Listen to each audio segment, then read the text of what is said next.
sitting here holding my grand rat Riley, who's currently trying to bite me. She smells all the yummy smells.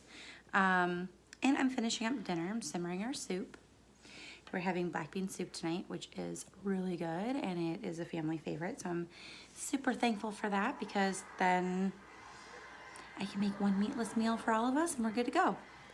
But with that being said, I wanted to talk about, I was just kind of thinking about it, how contradictory it must look that I'm a vegetarian, but I'm following intuitive eating. And obviously, as you can see through the progression of my page, like, yeah, there's some old diety thoughts that creep back in. I am not perfect. I don't claim to be perfect. I have been learning about intuitive eating for many years now and practicing some of the principles, and some days it's, I'm like doing it wholeheartedly, and other days kind of doing it half-heartedly, and other days diet thoughts creep back in and there's the desire to lose weight and all that stuff. And since I've started the gentle nutrition portion, I have lost weight. And my mistake was weighing myself, because then there's that like pursuit of weight loss, So I've just been thinking a lot about it, and obviously like intuitive eating, this is where I want to be. This is what I want to do. And this is, in my opinion, the only way to live, because, to pursue wellness still without the obsession is so important, because you can nourish yourself, mind, body, and spirit, and not have to worry about what diet culture says. And you just do what feels good in your body and what makes you feel energized, and just what makes you feel awesome. So with that, can you be, Riley, what do you think?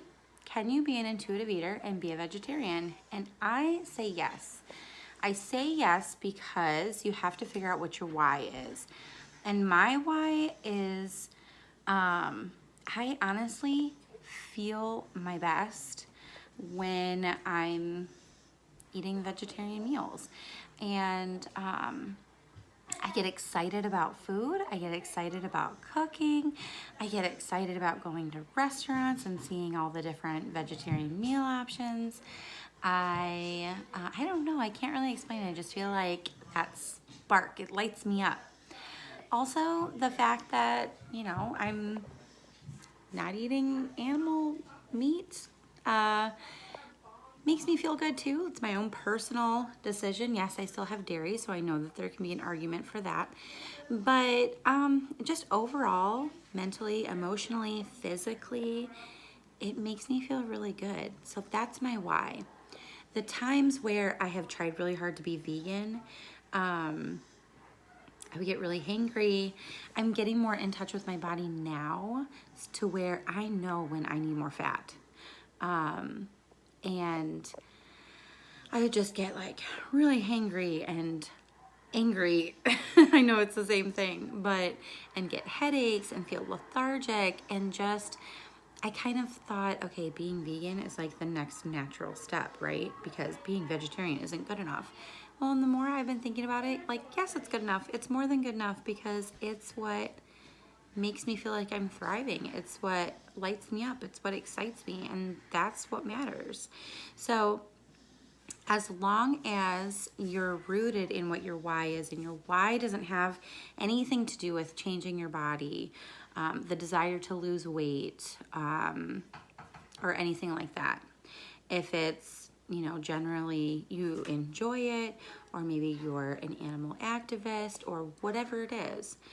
For me, veganism feels too restrictive, and I feel like if I continued down that path, then I was going to start heading into some eating disorder tendencies and getting really obsessive and not allowing myself to,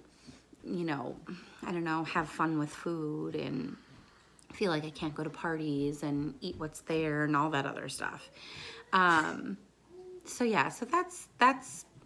those are my thoughts. It's my why on being vegetarian and being an intuitive eater. It ultimately is the way that makes me feel the best, and I just get really excited about it. I've literally been excited about cooking again. I don't feel so bland and blah. I love trying new vegetarian foods.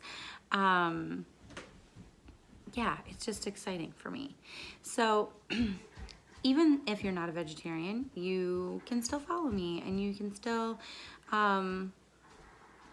learn through, dare I say it, my journey and what I'm doing and how I'm feeling. And I'm just here to kind of like talk about it along the way and see if it resonates with anyone, if it helps anybody.